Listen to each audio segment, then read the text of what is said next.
A desolate desert where even the sun is afraid of setting. A good-hearted person who was called but not by humans, and a horrifying reality that was buried in the sand for centuries. The world of jinns and good-hearted people. A story that will touch your heart. It will shake your soul. And will force you to think till the end. Is guidance really only for humans? Or can jinns also cry for Allah? Get ready to open that door behind which not only shadow but also truth is hidden. It was dawn time. A light was spreading in the sky and a strange silence was spread all around. This town of Wadi Nur was a peaceful place where people were often busy in remembering Allah. But behind this peaceful atmosphere, a secret was hidden which no one could know for centuries. A simple-natured person of the town whose name was Hazrat Umar bin Farooq. He was spending his life in Tazbah and Taqwa. He was also the imam of the mosque, and solving people's problems was his nature. But Umar's life was connected to a painful reality. 10 years ago, his wife and son disappeared one night. No one came to know anything. People used to say that the jinns took them away. But Umar never blamed anyone nor complained. He used to say that whatever Allah approves, that is acceptable to us. One night when Umar was returning from the mosque after reciting the Quran, he heard strange sounds from the old dargah built at the end of the valley. This dargah was now deserted. No one used to come there.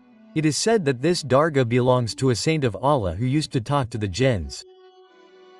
Umar felt that there was a strange aura in the air, as if some eyes were following him. He started reciting the Quran and suddenly everything became silent. But his eyes were being drawn towards that dargah. The next day, after the Fajr prayer, a stranger stepped into the mosque. Tall, deep in the eyes, face full of light, but a stranger. He wanted to meet Umar after the prayers. Salam walaikum, Hazrat Umar. My name is Abdul Malik I. I want to talk to you about something important. Walaikum assalam. Please. Do you know about that dargah which is on the edge of the valley?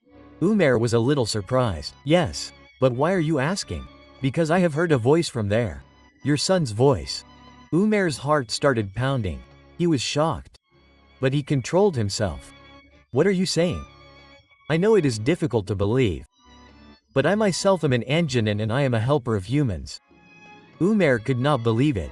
But Abdul Malik read the verses of the Quran and a strange light came out of his eyes. Then he showed his real face. A spiritual jinn who was a supporter of goodness and truth. Abdul Malik told that there is another world far from the world of humans. Riyasat ul Jinn. This is a spiritual valley, where two types of jinns live, the noble and the mischievous. The mischievous jinns harm humans and make them slaves. Umar, your son Zayd and wife Omida are in that world. They have been imprisoned by a cruel jinn, Abu Shaitan Pabo. But your son turned out to be a very noble servant of Allah. He taught us the Quran. Now the jinns of our community want to help you. Umar's eyes filled with tears. For 10 years, he would only pray to Allah in his prostrations that his family should be safe. Now a ray of hope was visible. Abdul Malik said, in this journey you will have to take along faith in Allah, the power of the Quran and patience. This alliance of humans and jinns will be very dangerous. But we want the victory of truth. Umar said, I am ready. For the sake of Allah, for the sake of my son. Abdul Malik gave him an amulet which had the power of reciting Surat al-Baqarah. Keep it with you all the time. It will not let the evil jinns affect you. Umar offered his last namaz in his mosque. He hugged people and said, if I return, prayers will be needed. If I do not return, then understand that I tried to bring back my alakana in the name of Allah. People were crying. That day the sounds of recitation were coming out intermittently in the mosque. There was a strange fragrance in the air. As if the angels were also conspiring against that good intention. Abdul Malik started recitation. He drew a circle and told Umar, as soon as you step in this circle, you will enter our world. But remember, everything there will not be as you think. Umar said Bismillah and stepped in. As soon as Umar bin Farooq stepped in the circle drawn by Abdul Malik, a new world opened up in front of his eyes. He had reached a place where every moment, every scene and every wind was saying something. The trees were not only green but the echo of Quranic verses was heard from them. The winds were light but saturated with the mention of Allah. It seemed as if time had stopped here, or perhaps the meaning of time in this world is something else. This is Valley of Hawk. Abdul Malik said, this is the first floor of Riyasat ul Jinn. Only those jinns come here who are on the path of truth. This is also the designated place of our court. Umair's eyes were roaming around. There was a strange combination of restlessness and hope in his heart. Are Zad and Hamida here?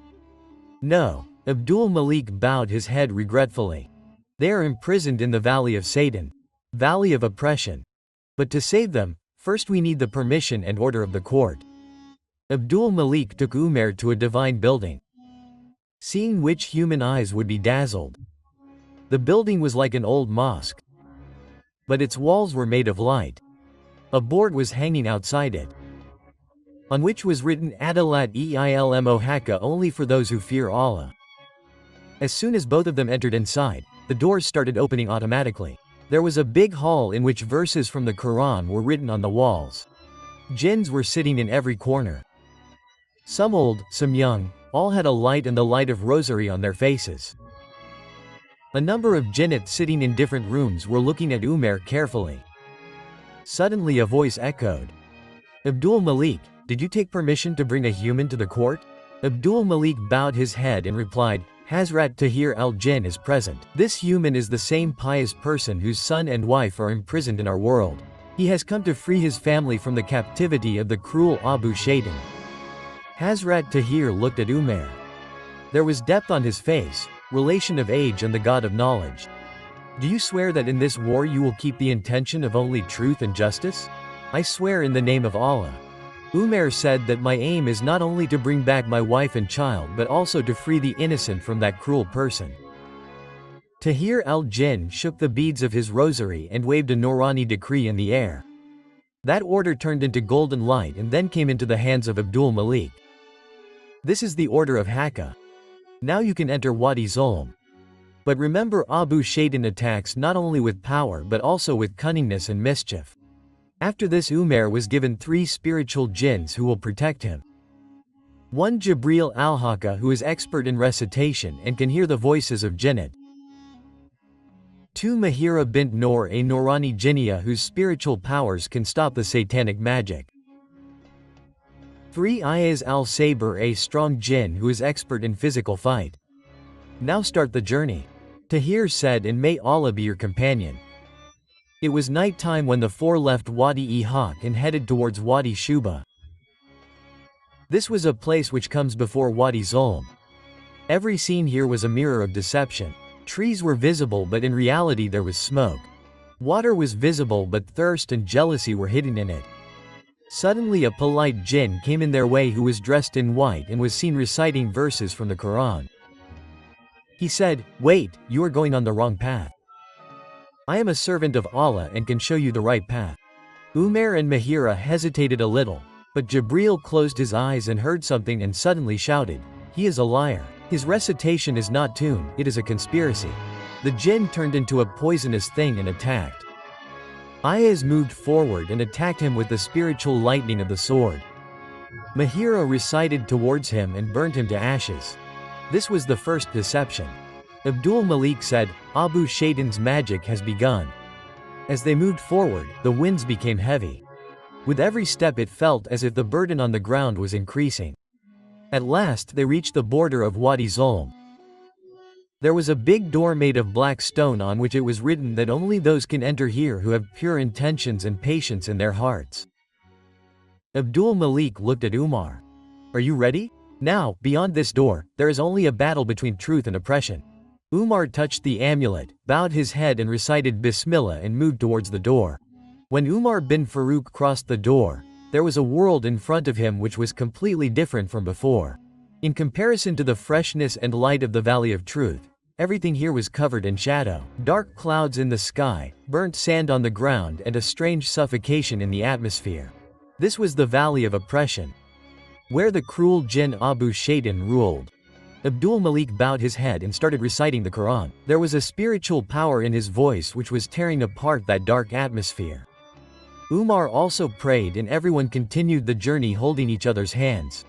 As soon as they moved forward in the valley, they reached a lake in which not water but black smoke and pus was flowing. Some strange creatures were sitting on the banks of that lake. Like humans but with black eyes and cut tongues. Mahira said in a low voice that these are the souls that Abu Shaitan had enslaved by deceit. Now they can neither pray nor plead. They just keep sobbing in pain. Umar's eyes filled up. His soul trembled. He prostrated himself on the ground and said, "O my Lord, bestow mercy on these innocent ones." At that very moment a light rose from the lake and the eyes of those creatures lit up a little. They bowed their heads and thanked. Abdul Malik said, "Umar, your heart is pure. These are your spiritual effects. Your presence has come to this earth as all is mercy." As soon as they reached a deserted place, a soft voice echoed in the air. Abba Yan Umar's steps stopped. His breathing became fast. He started looking around. "Zad, my son, this is your voice," but he could not see anything. Abdul Malik immediately recited the Quran and tried to listen to the waves of the wind. Yes, this is the voice of Zad. He is somewhere nearby. Maybe in captivity, maybe in agony, we have to hurry. An old fort was visible at a short distance, on which was written Dar ul-Qaid Fitna Awar Fareb Ka Mazar. As soon as they entered inside, the air became even more heavy. A jinn guard appeared whose body was half smoke and half stone. He shouted and said, "Who are you? Can the verses of Allah bring you here?" Abdul Malik recited Surah Fatiha and replied to him, "Allah is enough for us and he is the best craftsman." The body of that jinn trembled and he retreated. As soon as they entered inside the fort, they found a hall where human voices were coming from the walls. Children's screams, women's sobs, the groans of the elderly. Umar could not hold back any longer. He picked up the amulet and called out loudly, "O Allah, take me to my Zad and Hamida." Mahira put her ear near the wall and said, "Voices are coming clearly from here. Zad is also in it, but the door is very strong. There is a satanic talisman on it." Jibreel moved forward and recited verses from the Quran. The door started shaking. Then there was a loud explosion and the door opened. The scene inside was such that it would make the soul tremble. Dozens of children, women, old jinns and humans were imprisoned. There was despair on everyone's face, but one face screamed as soon as it saw Umar. Abba Yan Umar ran and hugged Zad. That moment was as if time had stopped. A sea of tears, love and relief flowed in that room. Hamida was also in a corner. Very weak but with light in her eyes. Suddenly there was an echo in the whole Kahala. A loud heavy voice, "You have committed a great mistake by entering my kingdom. Umar, now all of you are my slaves." The walls started shaking. A cruel jinn Abu Shaitan appeared with black smoke. His height touched the sky and fire came out of his eyes. He threw a chain which moved towards Zad. But Ayaz used his sword and cut him down. Abdul Malik shouted, "Now the time has come. Either Hakka will win or we will all surrender to Allah." Zad and Hamida were pushed aside. Ayaz, Mahira and Jibreel moved forward. Abu Shaitan sent a group of demonic jinnits who surrounded the Kale. Umar prostrated and said, "O Allah, I believe in your name. I am your servant. I want your help." Then suddenly a divine door opened and the jinnits of the Valley of Hawk came to help. The battle was about to begin.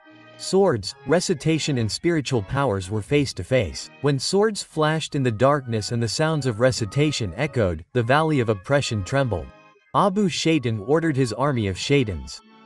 "Imprison them all. No one will bring the light of mercy here." His jinnits were in thousands. Eyes like red embers, bodies made of smoke and embers. But the spiritual power of Umar and his companions had awakened a new hope in the valley. Abdul Malik looked towards the sky and prayed, "Ya Rab Bahaki Ismika Alam Inadika." Then a light descended tearing through the sky. They were the Norani jinnits of Wadi Hawk who had shining swords of Tawheed in their hands. As soon as they came, they started reciting, "Walat Tasnak Kutwatan Bal Rab." The devilish jinns started retreating. Umar looked at his son Zayd, who was clinging to his mother. He put his hand on his head and said, "Son, now you will be my pride." You too will have to see this fight so that you can identify the difference between strife and nonsense. Abu Shaitan assumed his real form. Black lava was dripping from his body, and his voice was like the screams of 100 devils together. He punched the ground and a black magical crack appeared from which fire snakes came out and attacked Mahira.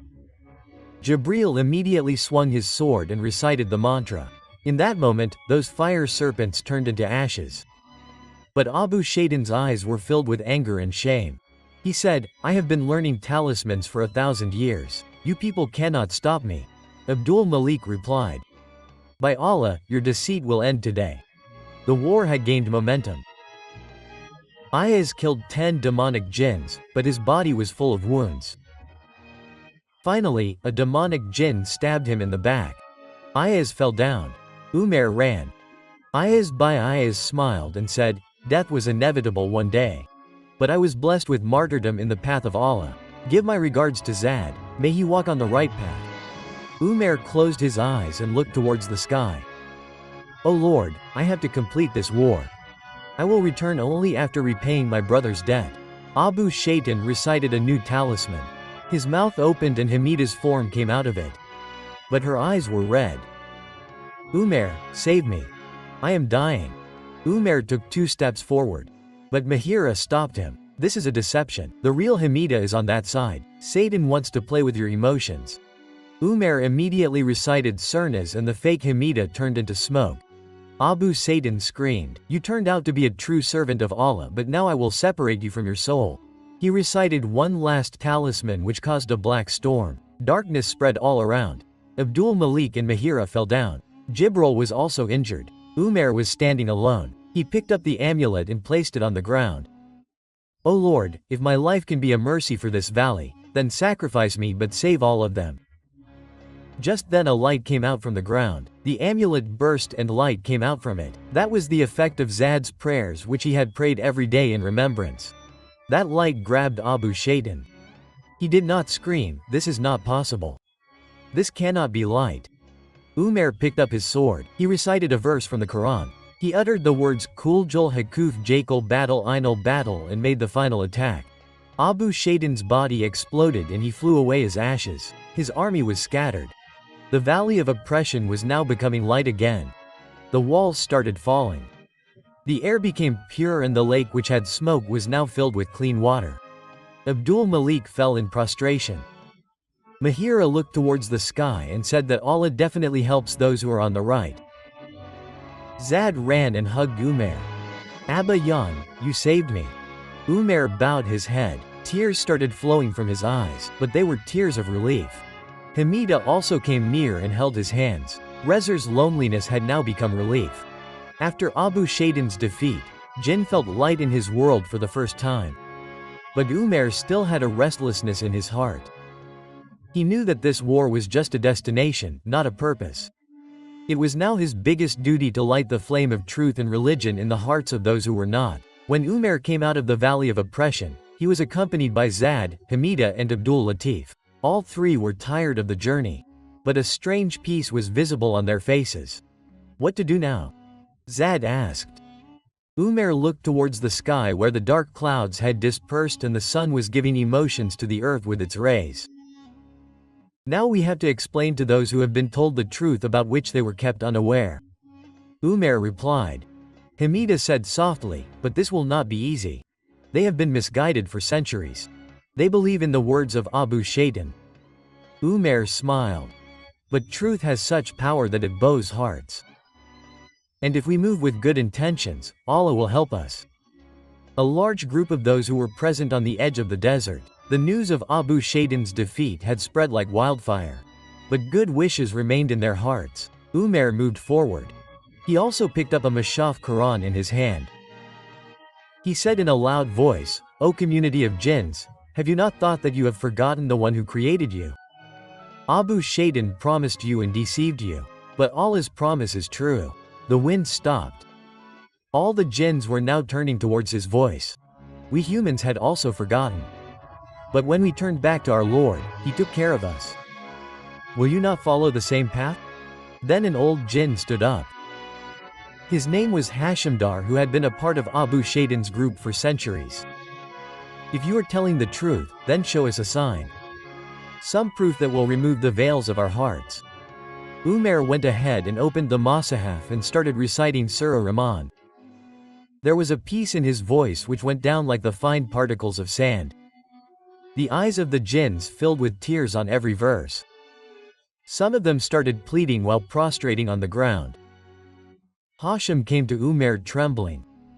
I made Abu Shaitan's words a kalma, I had taken it astray, I misled many.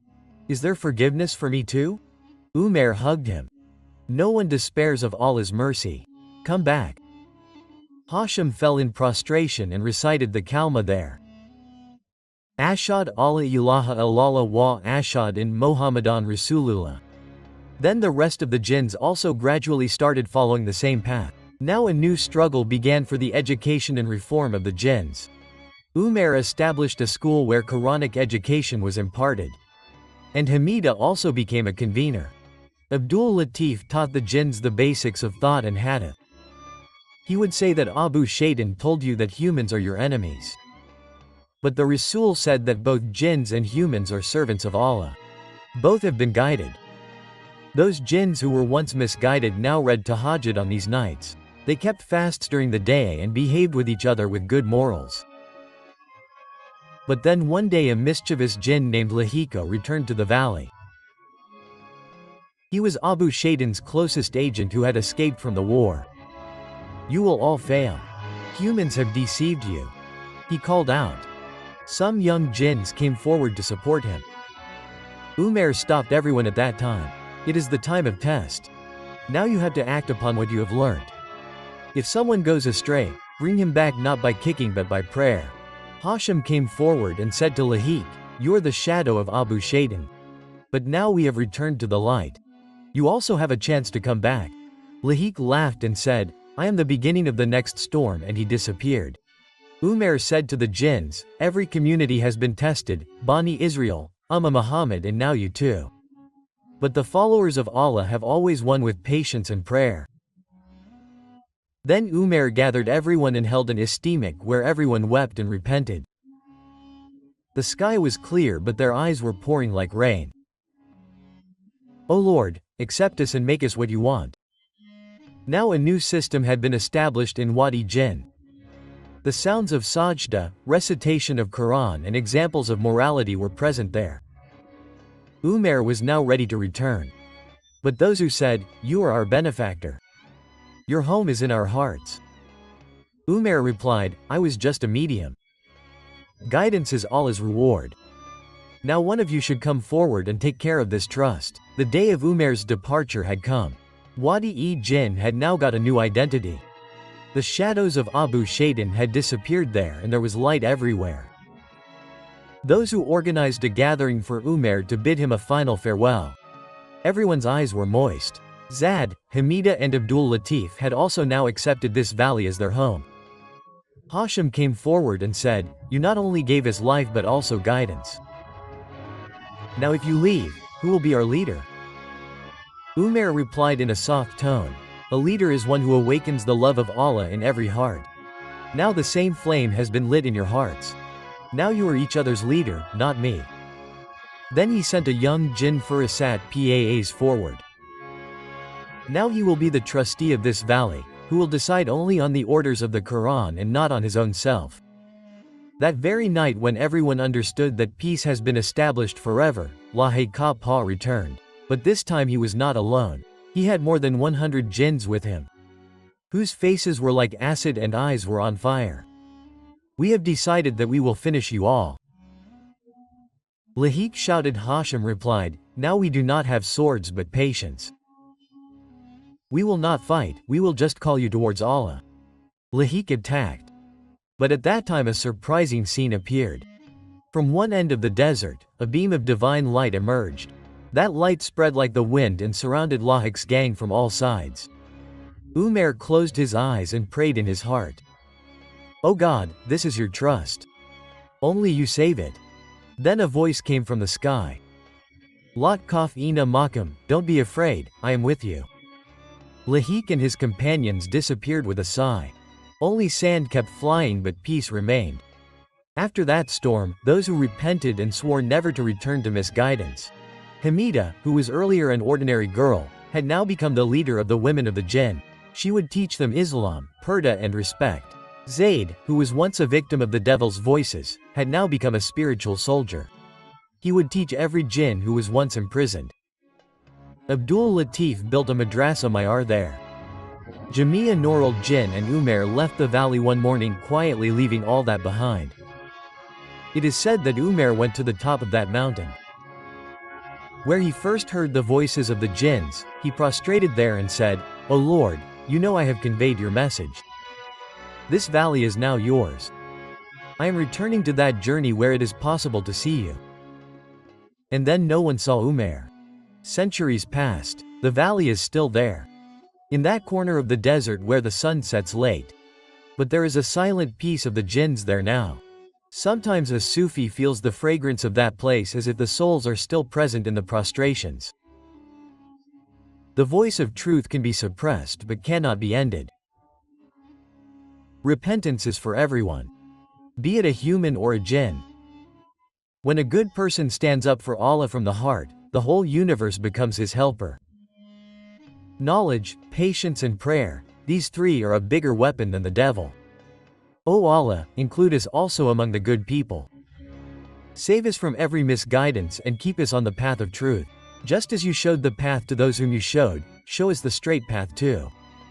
Give us a life that is the reason for your pleasure and give us a death which is no less than martyrdom. Ameen Ya Rabbal Alameen. Like the video so that we get more encouragement. Share it with your friends and family so that more people can learn a lesson from this incident. Subscribe to the channel and press the bell icon so that you don't miss our new stories. Tell us in the comment what lesson this incident taught you. Log in and you must be seeing our video on your screen. Watch that too and learn something good. See you soon with another new lesson-based Islamic story. Allah Hafiz.